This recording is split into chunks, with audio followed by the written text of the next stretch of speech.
once I start the intro, we just kind of roll with it. Oh, pun! Ha! Anyway, You're doing it. and then, Unacceptable. I know. Rhyme or free, it doesn't matter to me. It's my bad poetry. Good day, and welcome to My Bad Poetry, a podcast where we take a deep dive into our poems from youth, yesteryear, or even yesterday, always asking the question, why in the world did I write this? I'm Aaron. And I'm Dave. And today, as we return from an unexpected hiatus, we are joined with the Dungeon Master Pastor, who will be leading us on a journey with his words. Let's just hope we don't have to roll for stealth.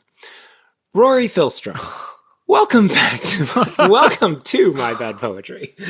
Yeah, you'll have to have me again, then you can say welcome back. Yeah, it's there good we to go. be here for my first time.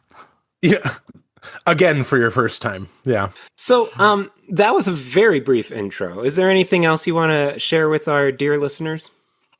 Hi folks. I'm Rory, and I am the Dungeon Master Pastor at a weird little project called Roll for Joy, where we mix faith and tabletop role-playing games. I'm also a pastor serving Prince of Peace Lutheran Church in Burnsville. I'm the pastor of engagement there, creating new ministry experiences for people that aren't engaged by what the church traditionally does. And so we have things like trail church and beer church and weird stuff like that. Dinner church is coming up.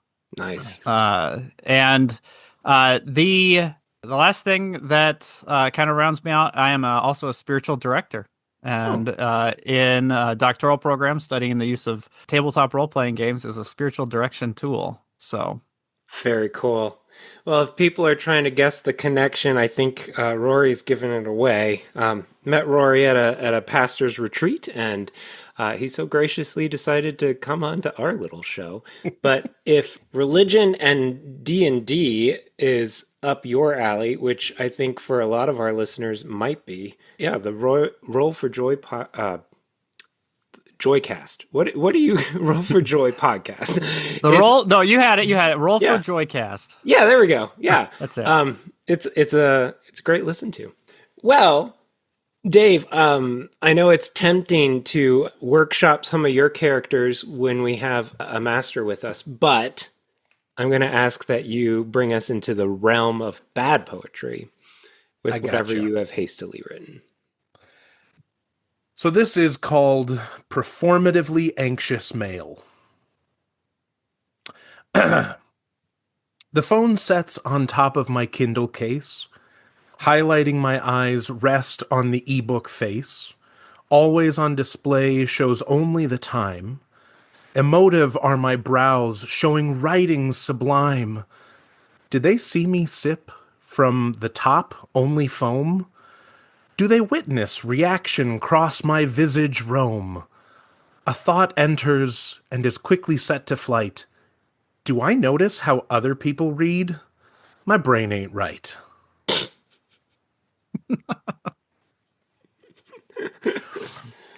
Have you heard the concept of a performative male? Yeah, picking a like the bell jar and reading it with the cover like way up here.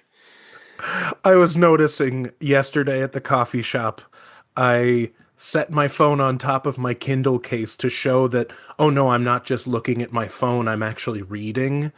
And then I took a sip of my coffee and it was too hot and I got only foam. And I thought, oh, did people see me get only foam like some kind of coffee noob? I'm like, nobody else notices. Just read your dang book. Nobody cares about you. Right? And because you were unnoticed, Dave, you decided to write a poem. Put myself on blast. Damn it, I will be noticed. Yes. You will notice me. You will notice me not wanting to be noticed, but wanting to be noticed somehow. I will put it in a rhyme. Oh, how much more performative could you be? Right? Well, they didn't, the dear listeners didn't see me pull out the skull and read my soliloquy to it, so, you know. I missed out, really. That was a key. This really should be visual medium. Yeah. Yeah, Dave, what were you reading? It's a really important work called The Song of the Quark Beast. Ooh, Ju- Jasper juvenile Ford. fiction or young adult fiction. I love that. It's great. Well, Rory, any other thoughts on Dave's hastily written poem for the week? Um, well done. Wrong. I Incorrect. I think you've hit one of the purposes of poetry, which is humorous entertainment, There you go. and you've done that for me. Yeah. However, haphazardly. Oh man. I think I could be a bard then, right? That works out well. No, Yeah, that's the you performative can't work. nature. Dave, you can't work on your character. Shut up. Okay. Well, Rory, we have brought you here to talk about your bad poetry. And which one do you want to bring to us first? well, I think we'll go in chronological order here, Okay, which is the cool. order I've put them in, and the first one is from 20 years ago. Oh gosh.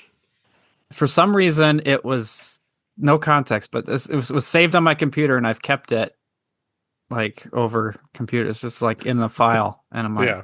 it's There we there, go. and Yeah. it haunts me. So, so here you go. Yeah. Counter me. The pitch drips from my fingertips. Laughter erupting from my skull as thousands of hapless followers succumb to an ambush of ideologies, countering, opposing, struggling, overcoming, humiliating their own. I own them. They are mine. Antichrist, me. Torrent, me. Destruction, me. Pain, me. Satan, me. Counter, me. To build is hard. To destroy is easy. To cause pain is easy. To cause fear is easy. To lie, cheat, steal is easy. Why fight it anymore? Power is more seductive. Hate is immediately gratifying. There is no tomorrow. Chaos is here. And it is larger than I, you, or us. Hope is dead. Quit trying. Your efforts are futile. Hope is dead. I like the voice that you read that in. That feels very authentic. Very authentic. Oh my God. Why did I write this? That is the question, Rory. What happened to you? I don't know. I don't remember. Oh, wow.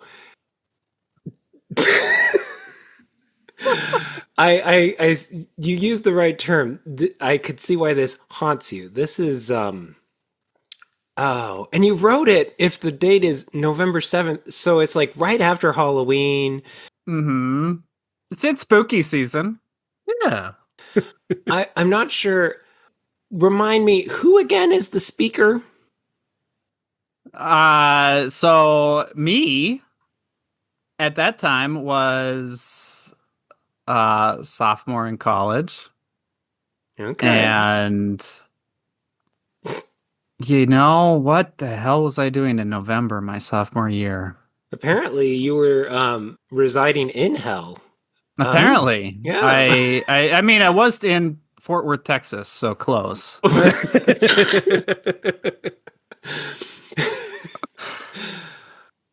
Why? I get Antichrist, destruction, pain, Satan. Why is counter kind of in the mix there?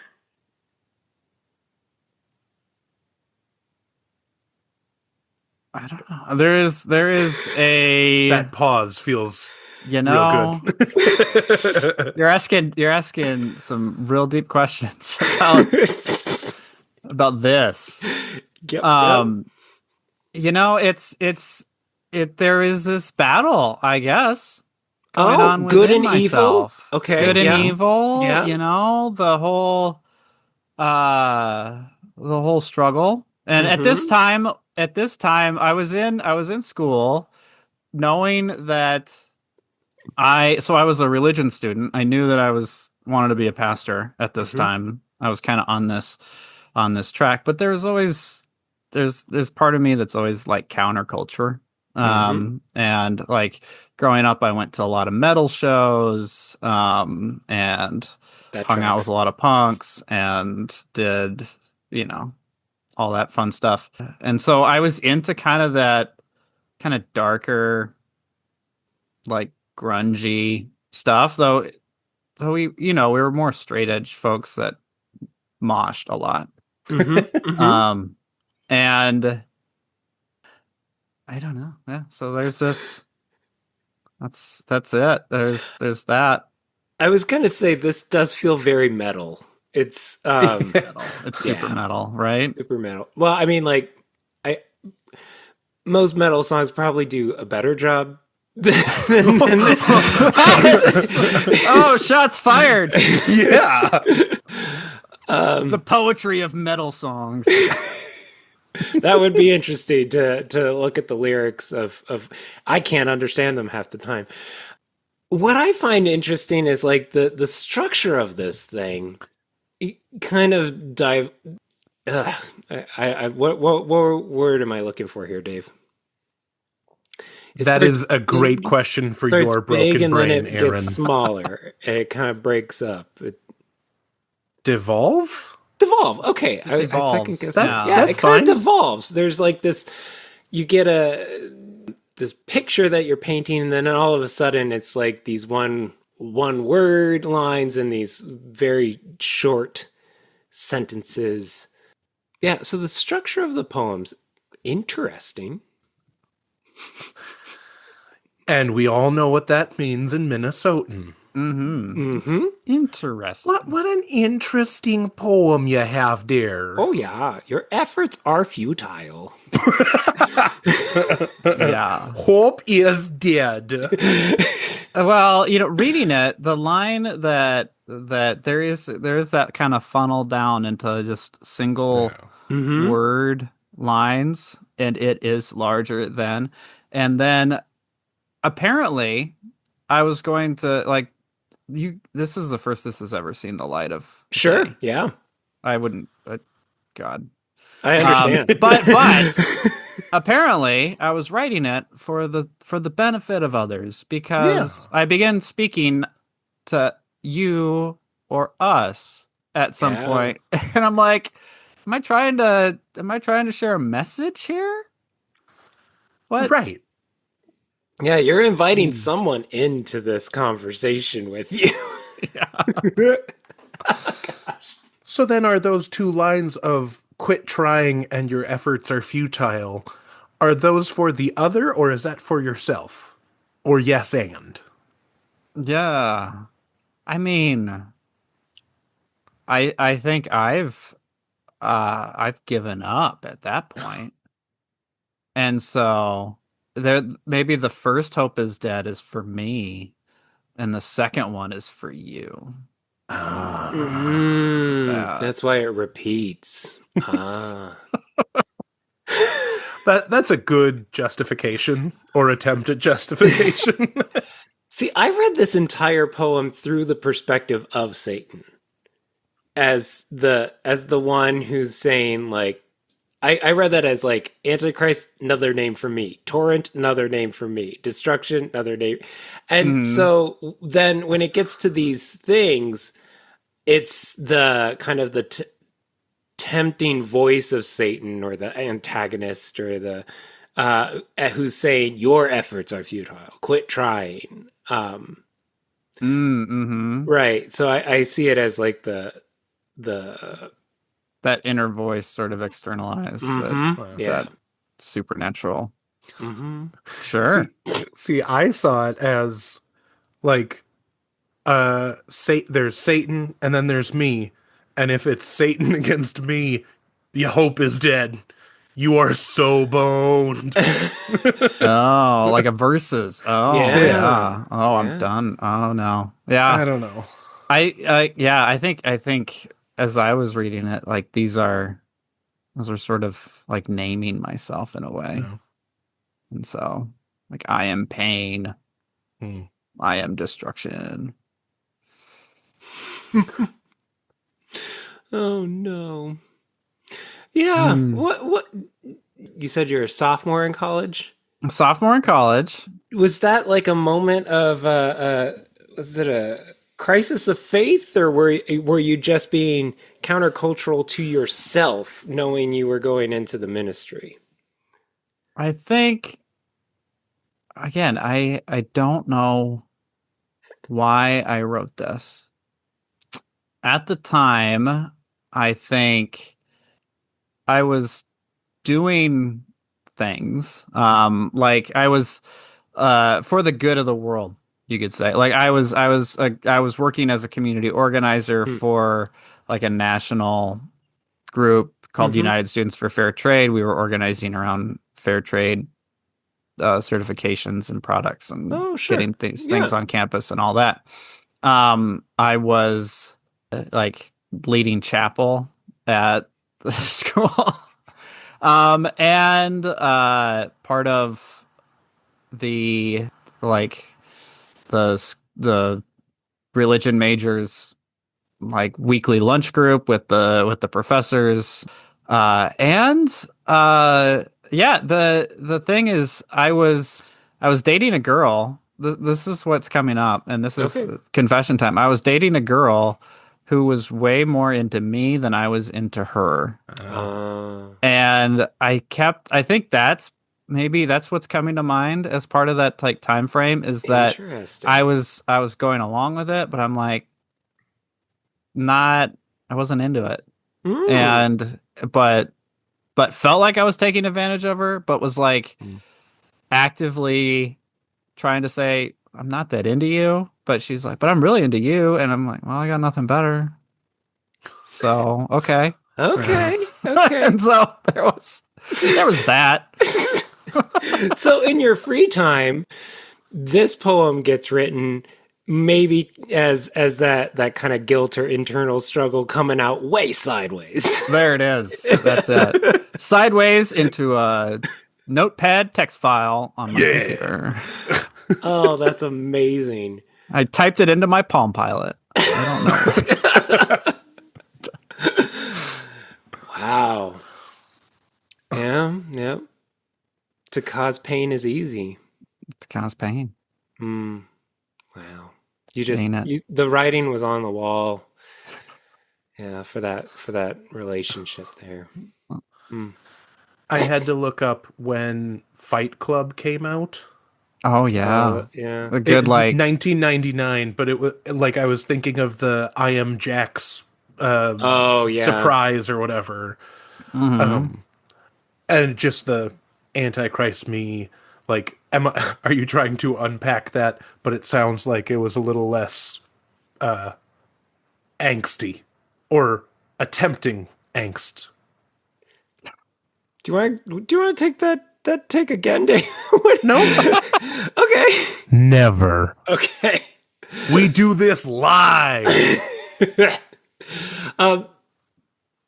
Right. The Fight Club type, that very counter punk. Yeah. And Fight Club, I mean, like, I was very into Fight Club, yeah. for sure. I mean, who wasn't as No. a young white male That's in the definition. early of college. 2000s? Yeah. Yeah. Huh. What, Aaron? This was a doozy to start with. I feel like we could spend the whole time on it. But I do want to get into this double column one Ooh. because it looks like a lot and I want to give it ample time. Yeah. Shall we dive into the 21st century? Sure. Okay. Sure. Well, this is written a year and a half later Okay. Mm-hmm. or so I'm in curious as February to how you will read this. of 2007. I'm not sure. Okay, well, we will discover together. Yeah. Yeah. I think I'll probably go. I think I'll go just down the one side and then down the other. Okay, for those who are listening, Probably what this I'll is a do. two-columned poem, almost with two separate titles. So, Yeah. yeah, okay. Yeah. And so it's titled 21st Century from 2007. In the 21st century, people can no longer hear because they have surrendered their ears. And instead, they survive every second by shooting a drug called apathy directly into their veins. In the 21st century, people can no longer see because they have gouged their eyes, and instead they cope worm-like by following the noise of culture blaring from every corner. In the 21st century, people can no longer taste because they have severed their tongues, and instead they seek sensations by observing the suffering and disasters of others. In the 21st century, people can no longer feel because they have flayed their skin, and instead they crave nourishment by rooting in putrid refuse heaped in the gutter. In the 21st century, people can no longer care because they have siphoned their brains, and instead they grope hopelessly for understanding by desperate fondling of the drug called apathy.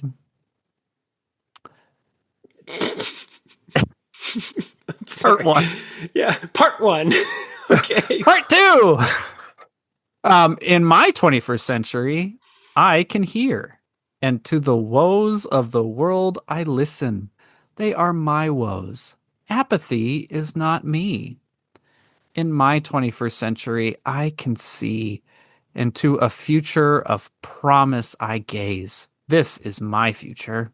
Apathy is not me. In my 21st century, I can taste, and injustice fills my cup. I spew. This is my injustice. Apathy is not me.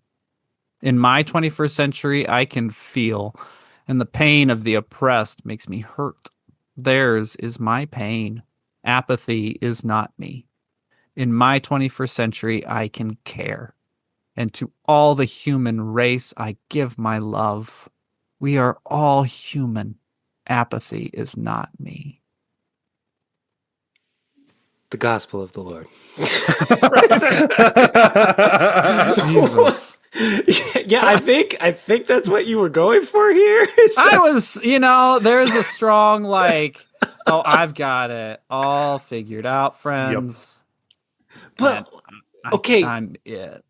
now I was giving you a lot of grace here. I was thinking the second column is not you, Rory, claiming to be the least apathetic person. I don't deserve your grace. You really? I was going to say this is How many times do I have to say me for you to think that it's right? Right? I thought you were putting yourself in the place of Christ. No, I'm putting my place in. I'm just about to graduate from college, and You've got it figured out. I've got it all figured out, friends. Oh, yeah. The world has fallen into place. I am the right place at the right time. I see, I hear, I feel.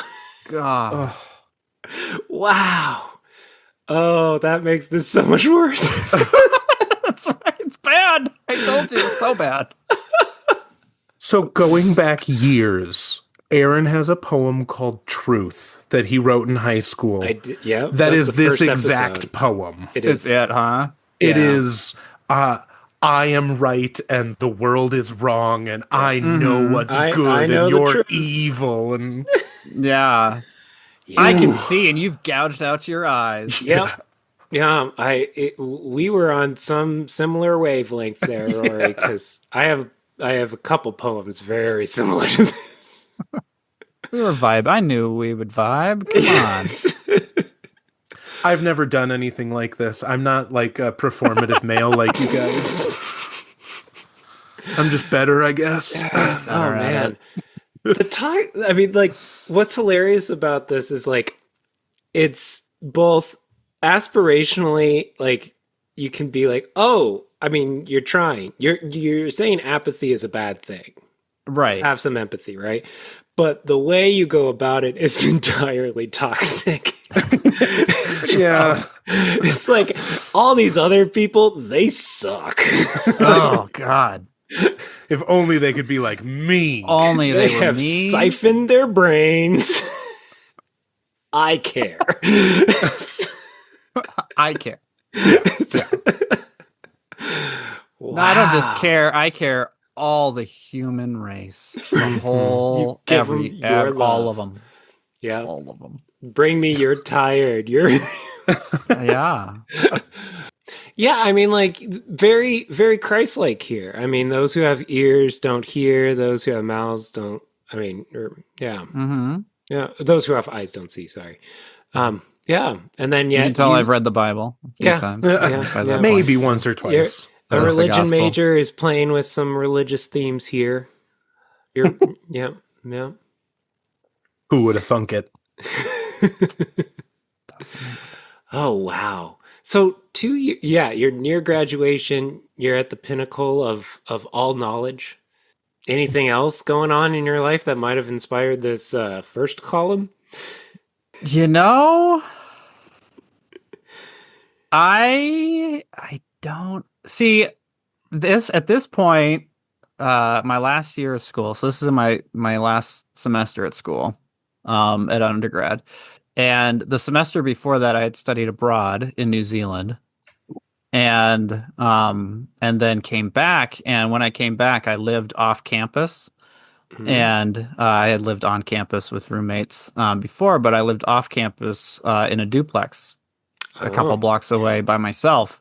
And so I was also like physically separated, and I had just like separated and like gotten out of the school environment, and so I was like reintegrating some, but apparently not well.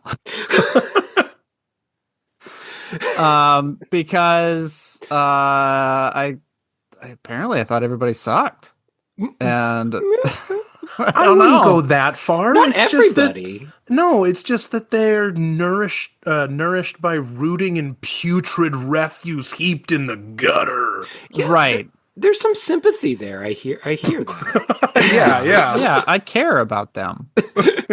And as They're they, part of the whole human race. yeah, as they wallow in their slop, you love them. I love them. How much better is that love with their disgusting habits? Their pain makes me hurt. Yeah. Yeah, there you go. There you Yeah. It hurts.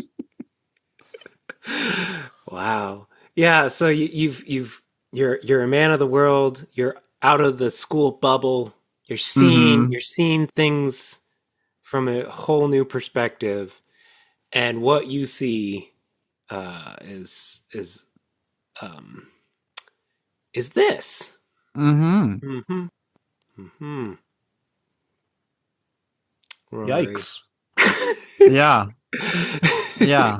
I mean, reading it, there's definitely a part of me that had like there is some body horror going on Yeah, you in really this. like the flaying skin part. Was that Severing tongues. severing and- tongues Siphoning and- brains. Yeah, judging not- like you have some body horror going on. there is, and Yeah. I don't know why. What is it about body? I mean, it freaks me out a little bit. So maybe that's the like go to is like Yeah, ooh. that's one of the genres of horror that I just cannot vibe with. It's very inventive.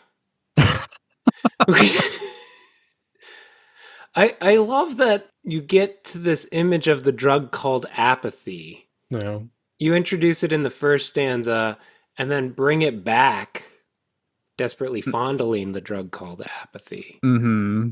So like that's your through like you've introduced it in the first column, but then your second column is like in case you missed the drug called apathy, which I referenced in the first and last stanza, the entirety of my identity in the second column is that you are not apathetic. Right. Like the style of the poem changes. with that constant refrain. Mm-hmm. uh, So down in Texas, no thesauruses? Just wondering. Just one word, That's it. That's all I had. It's the repetition. Ah, yes. It's Yeah. the old device of repeating yourself. Repetition. It's poetic, as I think the great George Lucas once said. It's like hope is dead. You say it twice, and it means you say more. it twice. Right? It means every time. It means more. Yeah. So you are really, really, really not apathetic. My question is, what are you? You're only identifying yourself by the negative here. Oh, this is true. Yeah. This is true. I mean, you can taste and see and hear. I can taste and see nice. and feel and care. And spew, apparently. And spew. I can. Oh, yeah. Huh. I'm just the spewing, hearing, feeling, caring, tasting person that I am. That's what makes me so good. Yeah. And not in any way apathetic. No. And so, yeah, I've definitely, my journey from Counter Me to my 21st century is swinging the whole way over. Yeah, from hope is dead to I am not apathetic, people.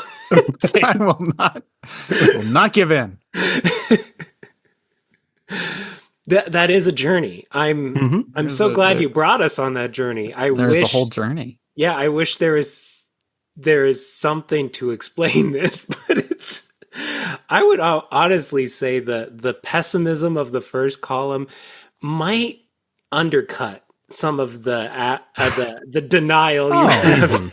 You think so? just a little, yeah. So maybe, maybe I have given up. Is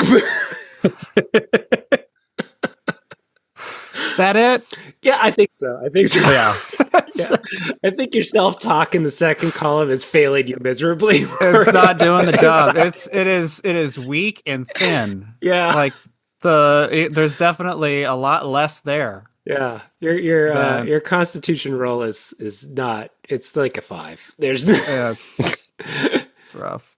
Oh man. Okay. Now the last one you've given us here, handwritten, a photo, and it's shall we say recent. It is more recent. So I'm very excited to see what this has to say. Yeah. So I'll just read it. Yeah. And then you don't want the context, so I won't give it, but I'll just give the date, March 9th, 2022. I was trying to hear the wind chimes. I was listening to empty wind, an empty breeze. I was preparing to return to a place without you, your spirit in another realm out of reach. And should I speak of memories? Do words go with grief?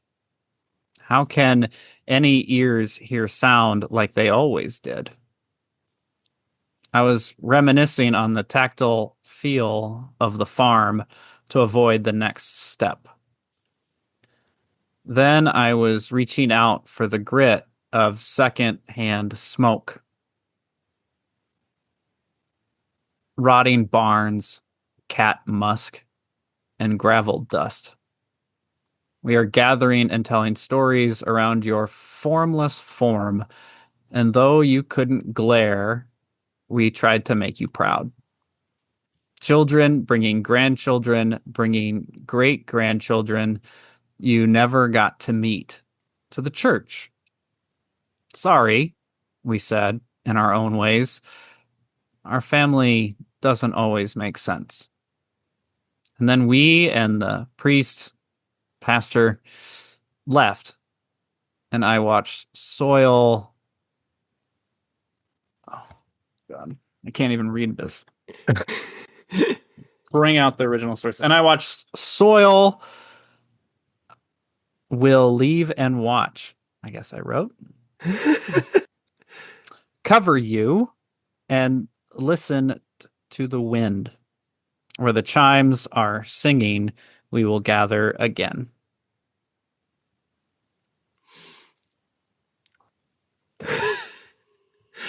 Well, there. What I love is that because we're getting a snapshot of the page, there are edits in progress from this work. Mm-hmm. There's something you have worked on, and I think you've left it a little unfinished, shall we say?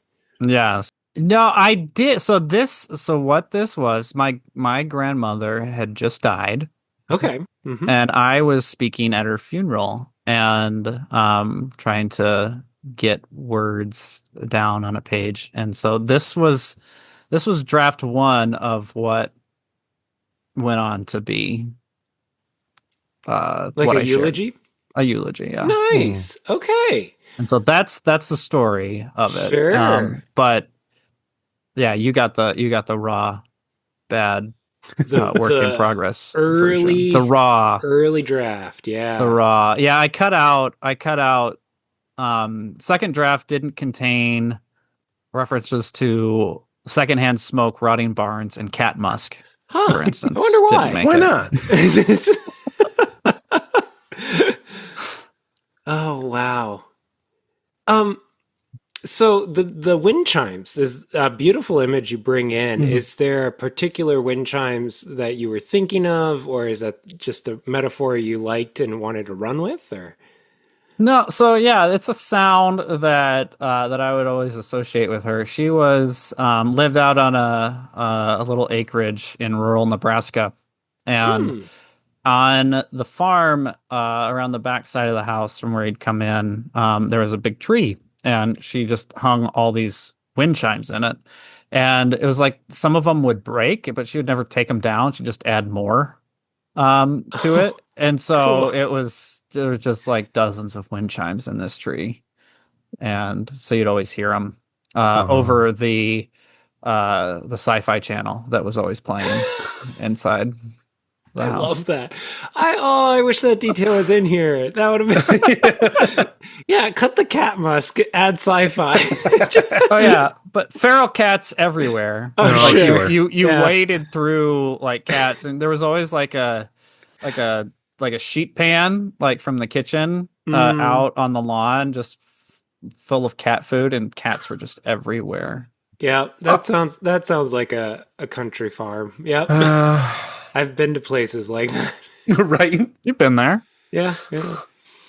Okay, I do have a question. The punctuation choice here. And should I speak of memories? Do words go with Greek? You have this random question mark in the middle of, and should I speak of memories? Like, that feels very deliberate. And I'm wondering why. Do you remember, like, oh, I should take this question, and should I speak of memories, and break it in half? Well, I don't know that I thought that hard about it. Yeah. I think it was like half a thought. And should I? Oh, like you don't even want memories. Yeah. So I'm like, should I do this thing? Speak of memory, like right. So what do I talk about? Do I talk about these kind of crustier parts? Maybe. Okay, I do love that. Especially the way you read it. And should I? Yeah, that makes sense. Okay. Yeah. I just didn't hear it the first time. Okay. Yeah. Well, this modern century, they don't hear. They don't hear. They don't hear. Yeah, they've cut their ears off anyway. I've cut my ears off, yeah. That's why I wear these cans. Now, yeah, the pastor-priest decision here, did you just not know if it would be a priest or a pastor, or Or are you saying, because you yourself as a pastor, are you kind of acknowledging that there is both the person presiding over the funeral and you yourself present at the funeral? Are you is there some duality going on here Oh, that's nice. It's generous. I don't know. It was a Lutheran church. I don't know why I wrote priest.